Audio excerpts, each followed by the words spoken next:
আসসালামু আলাইকুম viewers, welcome to my channel.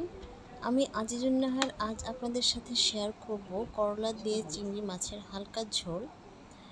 এই খাবারটি আপনারা একদিন বাসায় রান্না করে খেয়ে দেখবেন, অসম্ভব মজাদার এবং লোভনীয় একটি খাবার। চলুন তাহলে দেখে নেওয়া যাক পুরো প্রণালীটি। প্রথমে আমি আলু এবং করলাগুলোকে কেটে নেব।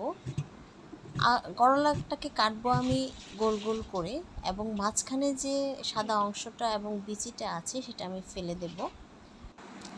এরপর আমি আলুগুলোর খোসা ছাড়িয়ে আলুগুলোকেও গোল গোল করে কেটে নেব। এই সবজি করলার রয়েছে অনেক স্বাস্থ্য উপকারিতা। এটি রোগ প্রতিরোধ ক্ষমতা বাড়াতে, হজম স্বাস্থ্য উন্নত করতে, রক্তে শর্করার মাত্রা নিয়ন্ত্রণে রাখতে এবং ত্বক ও চুলের স্বাস্থ্য ভালো রাখতে সাহায্য করে। এছাড়াও করলা ওজন কমাতে ও ক্যান্সার কোষের বিরুদ্ধে লড়াই করতেও সাহায্য করে থাকে। আমি সবজিগুলো কেটে নিয়েছি। এখন আমি চুলায় বসিয়ে দিলাম একটা ফ্রাই প্যান।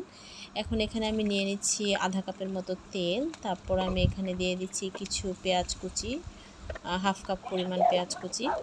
তারপর এগুলোকে একটু তাড়াতাড়ি লাল হয়ে নেওয়ার জন্য একটু লবণ দিয়ে দিলাম। এখন আমি একটু কালো জিরা, মিষ্টি জিরা এগুলো দিয়ে দিব। পেঁয়াজটা লাল হয়ে আসলে আমি এতে দিয়ে দেব 1 চা চামচ রসুন বাটা, হাফ চা চামচ আদা বাটা এবং 1 টেবিল চামচ পরিমাণ পেঁয়াজ বাটা। তারপর আমি মশলাগুলোকে খুব ভালো করে তেলে ভেজে নেব। এখানে খেয়াল রাখতে হবে যেন ভাজাটা একটু সময় নিয়ে ভালোভাবে ভাজতে হবে, যেন এই বাটাগুলোর যে কাঁচা গন্ধটা আছে সেটা যেন না থাকে। তারপর আমি এতে দিয়ে দেব 1 চা চামচ হলুদ গুঁড়া, 1.5 চা চামচ মরিচের গুঁড়া, হাফ চা চামচ জিরা গুঁড়া এবং 1/4 চামচ ধনিয়া গুঁড়া। এগুলোকে দিয়ে আমি একটু ভালো করে নেড়ে নেব। নেড়ে একটু ভাজা হয়ে আসলে তারপর আমি এখানে দিয়ে দিচ্ছি পরিমাণ মতো লবণ। তারপর আমি এখানে দিয়ে দেব একটু পানি। এরপর কিছুক্ষণ নাড়াচাড়া করার পর মশলাগুলো যখন তেলের উপর উঠে আসবে তখন আমি দিয়ে দিব ধুয়ে রাখা চিংড়ি মাছগুলো দিয়ে কিছুক্ষণ নেড়ে চেড়ে তারপর আমি এখানে দিয়ে দেব আরও কিছু পানি। এখন আমি এটাকে কিছুক্ষণ একটু নেড়ে তারপর ঢেকে দেব ঢাকনা দিয়ে ঢেকে দেওয়ার পর আমি অপেক্ষা করব 5 মিনিট। 5 মিনিট অপেক্ষা করার পর পানিগুলো যখন শুকিয়ে আসবে তখন আমি এখানে দিয়ে দেব আমার কেটে রাখা সবজিগুলো, অর্থাৎ আলু এবং করলাগুলো।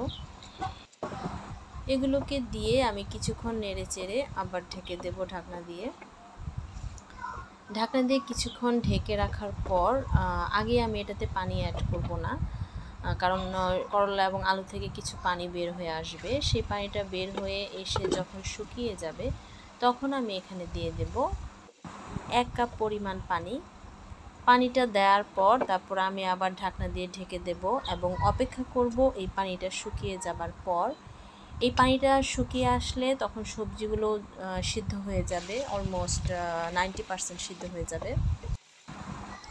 এখন আমি এতে দেব কিছু কাঁচামরিচ